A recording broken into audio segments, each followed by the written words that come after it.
¿Cómo obtener un crédito bancario? Bienvenidos al podcast de Jorge Sánchez Films de terrapromesas.com. Hoy estoy con mi querido Fajardo. ¿Cómo va todo, Fajardo? ¿Cómo estás, Jorge? Todo bien, gracias a Dios. De maravilla. Vamos Qué bueno. a aclarar todas esas dudas para todas esas personas que dicen, ¿cómo puedo tramitar un préstamo para comprar mi primera propiedad? Así es, Jorge. ¿Cómo las personas pueden llegar a qué debe evaluar una persona antes de solicitar un crédito hipotecario para comprar una casa? Bueno, lo más importante, Jorge, es precalificarse. A ver, a veces la gente, hay muchas personas que piensan que no califican para un tipo de proyecto y tal vez sí califican, pero no entienden mucho temas como la proporción cuota salario o la cobertura, cuánto les va a prestar el banco. Entonces, el primer paso es precalificarse, sobre todo con alguna agencia inmobiliaria que tenga un departamento de crédito, que sería lo ideal, o si no, en su defecto, con alguna entidad bancaria. Lo único tema con una entidad bancaria es que te van a atender en ventanilla y evidentemente te van a dar condiciones de ventanilla. La ventaja de acudir a una agencia inmobiliaria que tenga ya experiencia en el campo es que vas a obtener condiciones mejores a la de ventanilla. Pero ese sería el primer paso, precalificarse. En efecto, nada más para dar contexto, a veces las personas que nos llegan a contactar a nuestra agencia nos dicen, yo ya fui precalificado, y lo que sucede es que fueron a ventanilla y dijeron, bueno, yo tengo un salario de tanto, mi esposa tiene otro salario de tanto, ustedes me prestan, y el banco siempre le va a decir sí, ¿verdad?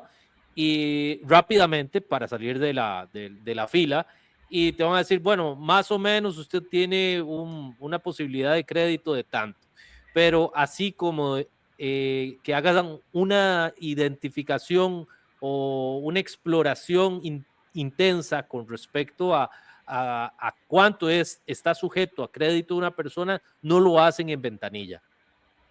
Ciertamente, algunas veces lo harán, pero normalmente el cliente llega y dice, mire, vengo a comprar porque ya estoy preaprobado. Bueno, eso no existe, ¿verdad? Uno tiene que llevar una propiedad para que un crédito esté preaprobado. Lo que sí puede ser es que uno vaya a una entidad bancaria, pero como decís vos, te hagan un estudio profundo, es decir, no solo mis ingresos, sino también mis deudas, mis condiciones, si soy asalariado, si soy independiente que factura o no, ¿verdad? Hay muchos factores que analizar, no es solo la tasa y que yo pueda pagarla, ¿verdad? Entonces, cuando un cliente nos llega en esas condiciones, siempre de todas maneras le ofrecemos el servicio de precalificarlo, así como decís vos, intensamente.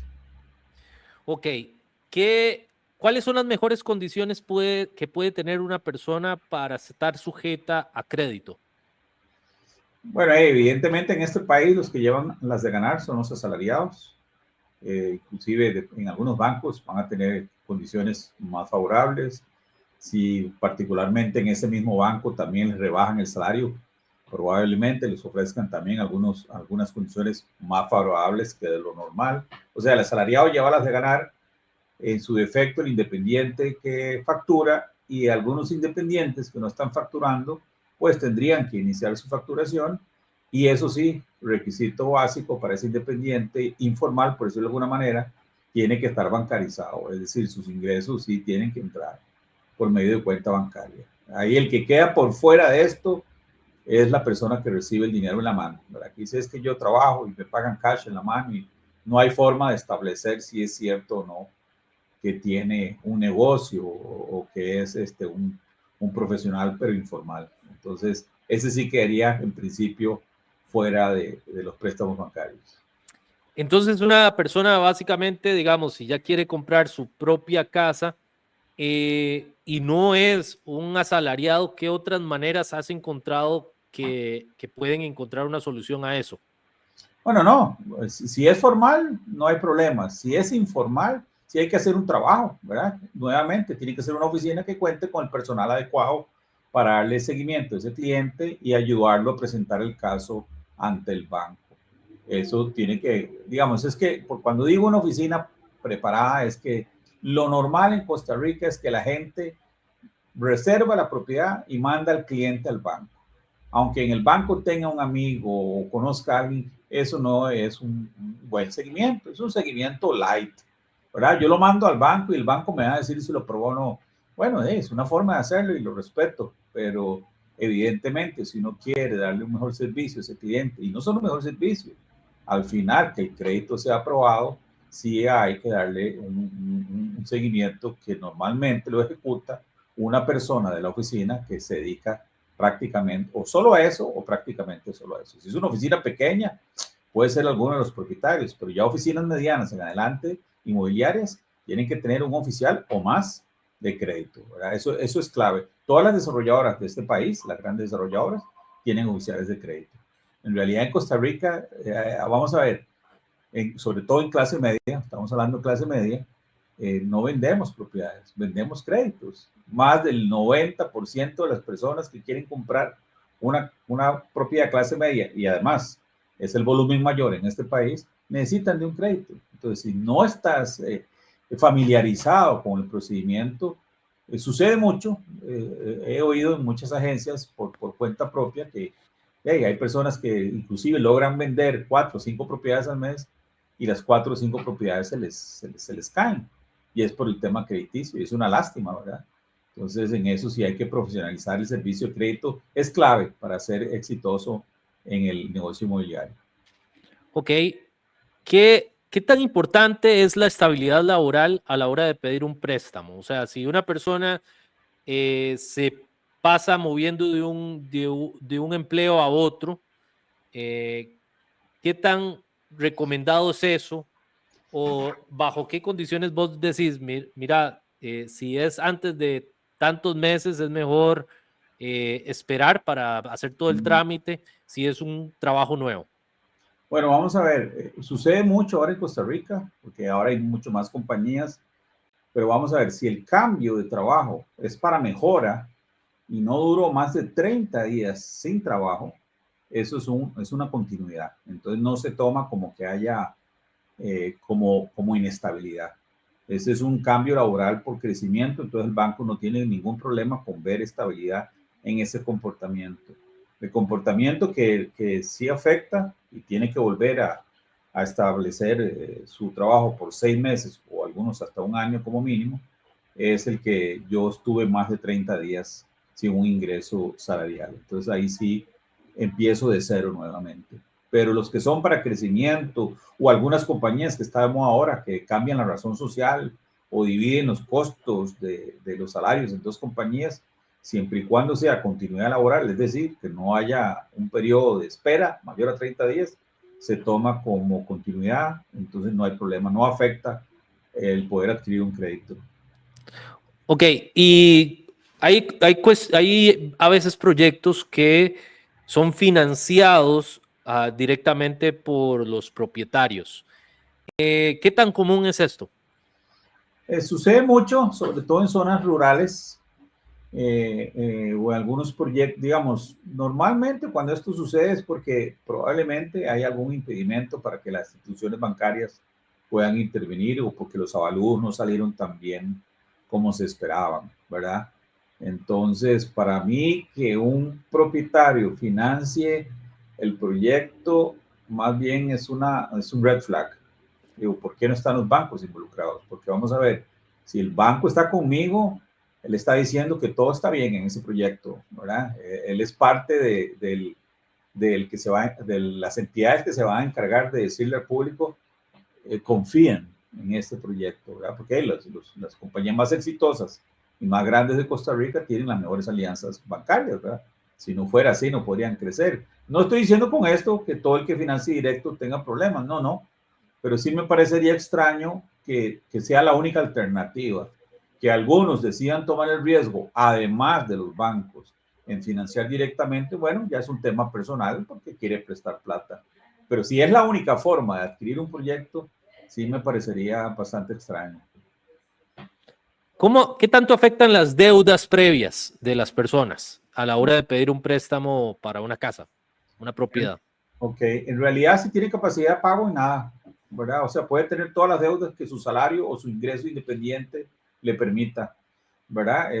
Siempre y cuando le dé, no hay ningún problema. Puedes tener 20 deudas y estar sobradísimo, o puedes tener una deuda nada más y sí estar ajustado, ¿verdad? Eso va a depender de el salario disponible que te queda después de que ellos al salario bruto le rebajan esas obligaciones que ya tenés de previo y entonces dicen, bueno, lo que le queda libre para la cuota es suficiente para cubrirla si le vamos a prestar. Entonces ahí solo afectaría si te quita capacidad de pago, nada más, pero puedes tener la cantidad de deudas que lo permita tu salario.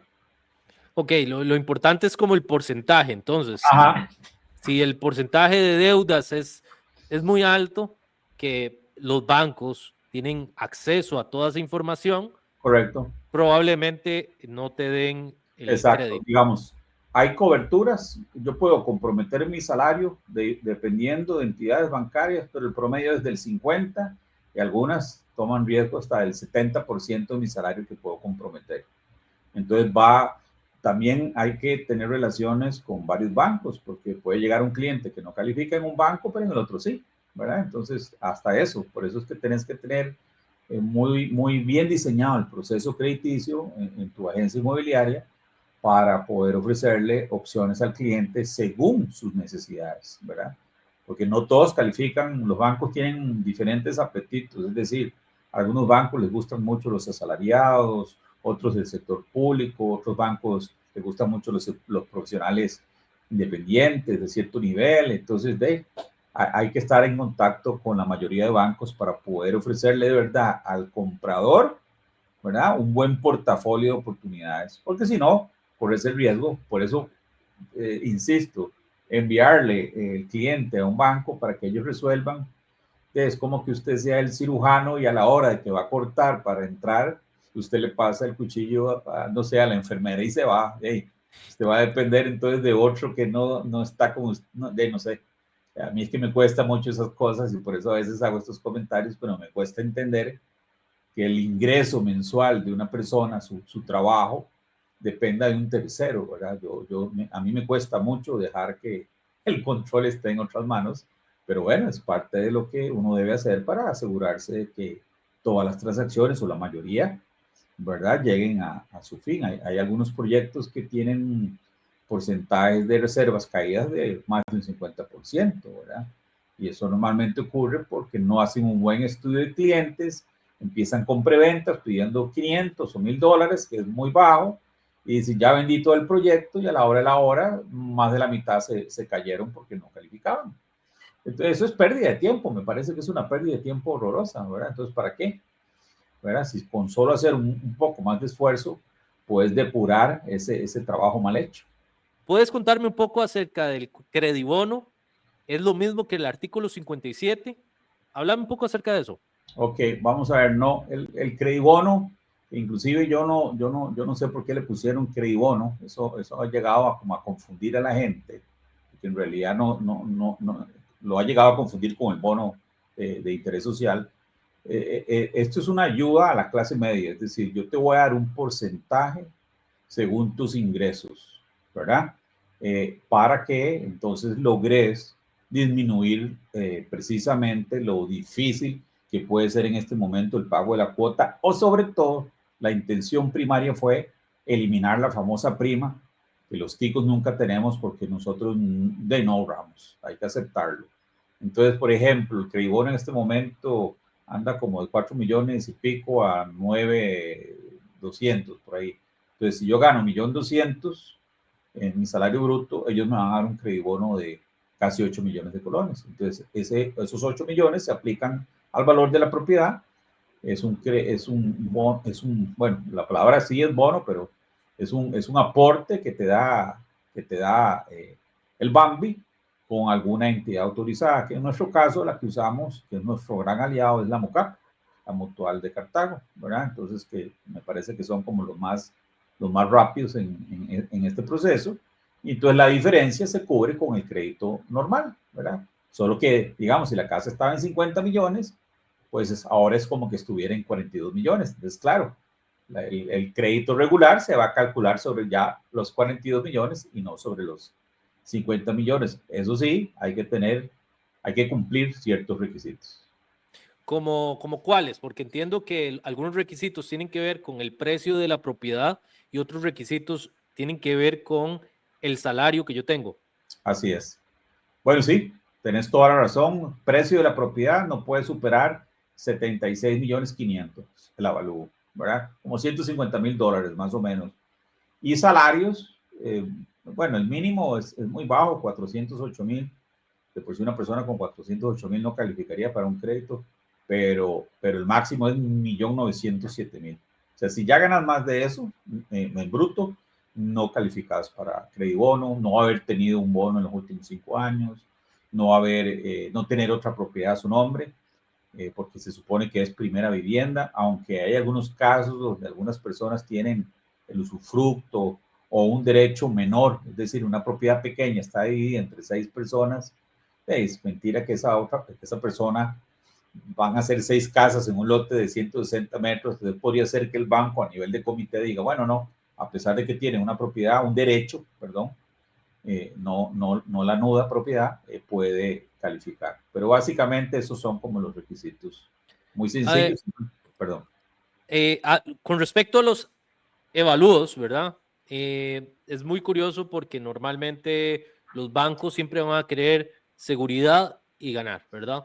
Entonces, cuando normalmente dicen, esta casa se vende en 70 millones, llega el banco y decide que no, esa casa no vale 70 millones, sino que vale 65 para todo eso. Entonces, es considerar eso que no necesariamente, ¿verdad?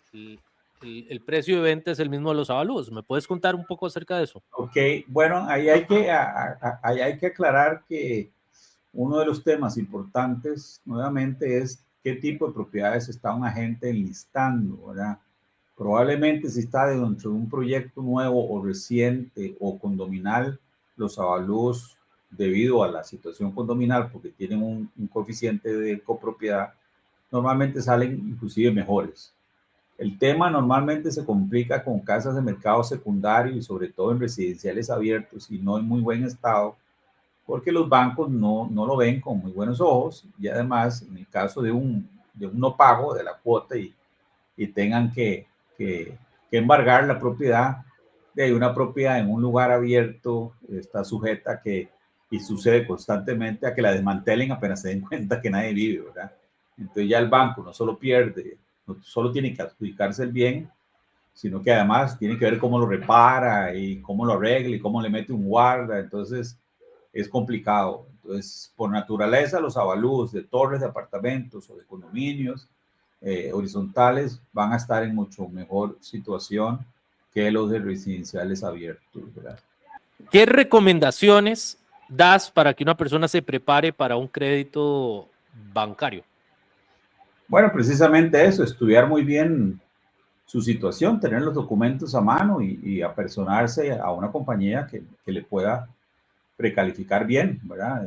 Primero la SUGEF, eso sí, solo las entidades bancarias, pero las agencias inmobiliarias que tienen un proceso crediticio se lo pueden hacer también, ¿verdad? A través de ellos me refiero.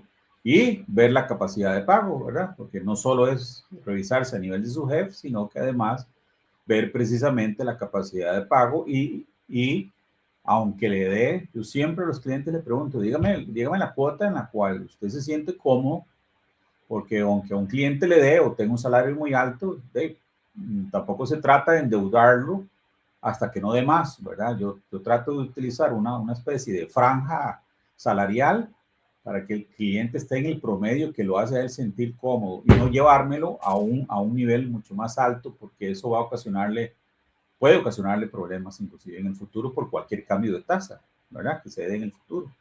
Entonces, eso sí yo lo recomendaría mucho, eso de previo, y a veces también analizar que si la situación mía es como incierta, a veces es preferible tomar una cuota, aunque sea un poco más alta al inicio, pero ya hay, por ejemplo, 2 o 3 entidades bancarias, conozco una cooperativa y 2 bancos con tasas fijas todo el plazo, un poco más alto la tasa de interés, tal vez 1,5 puntos, pero hey, sabes que en todo tu plazo no te va a cambiar, entonces ahí sí, dormís tranquilo, ¿verdad?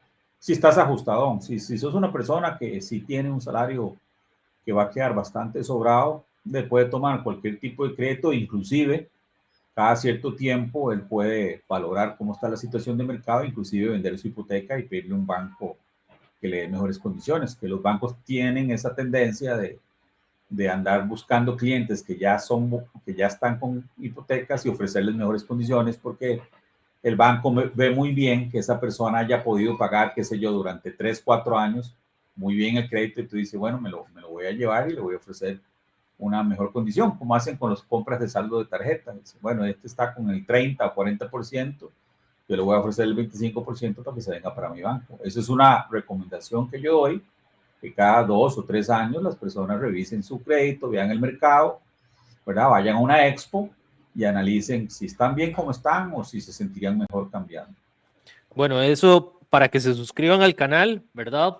Para poder hablar un poco más del tema de tasas de créditos. Creo que eso es un súper tema porque la Claro. gente no lo entiende muy bien, ¿verdad? ¿Cuándo, en qué momento se empieza? Si es que siempre lo voy a mantener fijo durante todos mis 30 años, 15, 20 años, o si va a haber un aumento.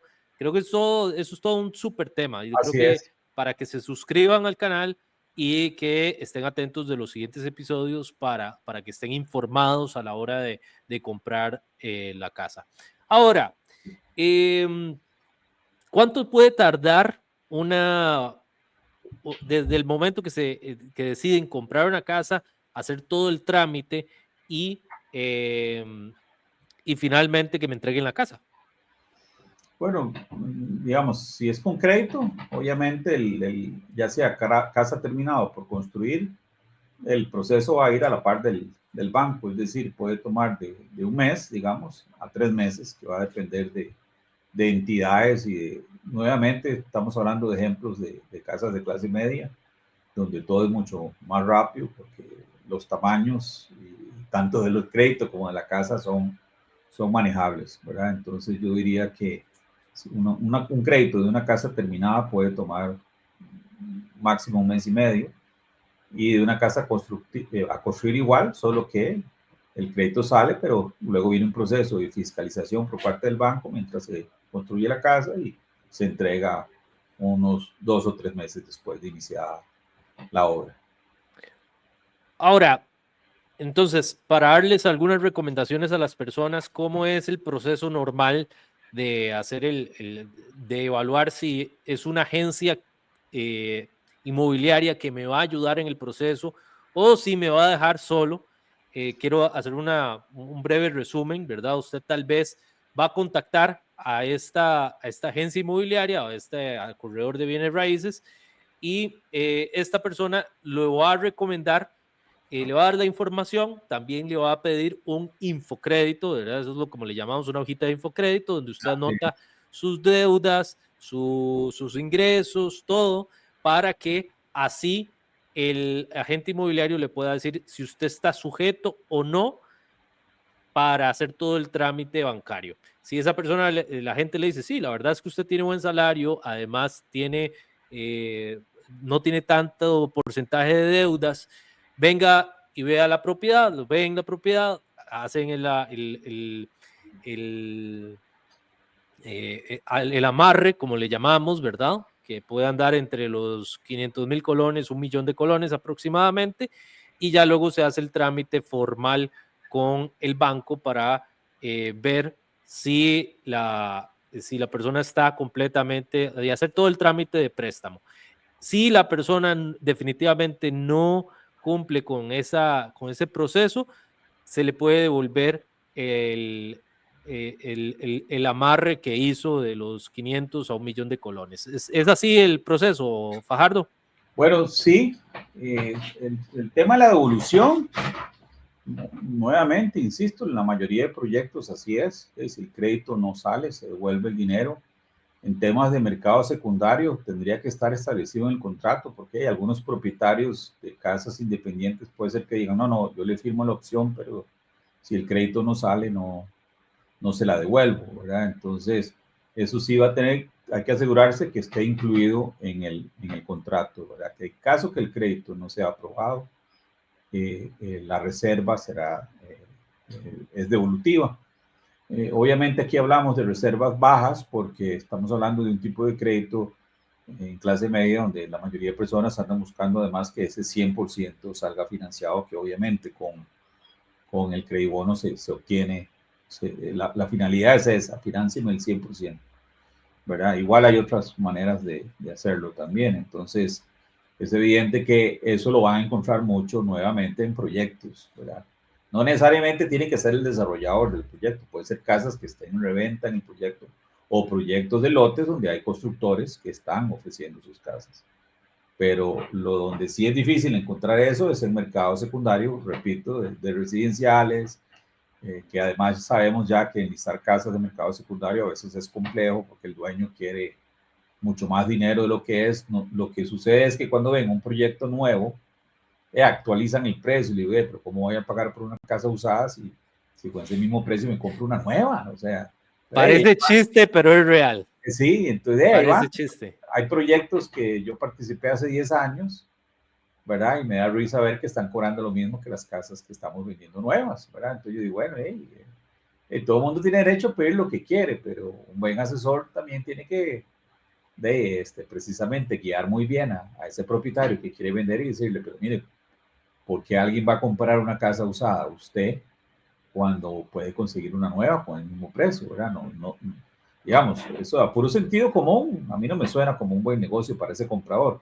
Es más, si yo tengo un comprador, que yo soy su asesor, yo le digo, con ese presupuesto compramos casa nueva, olvídese de buscar casa usada, que lleva muchas ventajas. Y si es compra y lote de construcción, todavía más porque podemos personalizar la casa un poco, que es una de las ventajas de comprar compra y lote de construcción, porque personalizamos el proyecto para el cliente, ¿verdad? Entonces ahí es donde uno dice, bueno, ese asesor le está contando todo a ese cliente comprador o simplemente quiere salir rápido del asunto y ver cómo se gana ese porcentaje de comisión sin mayor asesoría, ¿verdad? Es que es algo curioso que pasa seguramente en toda Latinoamérica, que casas viejas las estén vendiendo al precio de casas nuevas en el mercado. Entonces uno tiene que ser muy cuidadoso, encontrarse un buen agente inmobiliario, una buena agencia que le diga, vea, por ese monto, precisamente la recomendación que diste, por ese monto usted puede comprar perfectamente una casa nueva y en un lugar bien bonito. Muchas gracias. Si usted desea obtener más información de cómo hacer todo el trámite bancario y comprar su casa nueva, su propiedad, su lote, puede contactarnos en terrapromesas.com y pues Fajardo Broker acá con nosotros. Muchísimas gracias. Muchas gracias, Jorge, y muy agradecido de estar aquí invitado otra vez.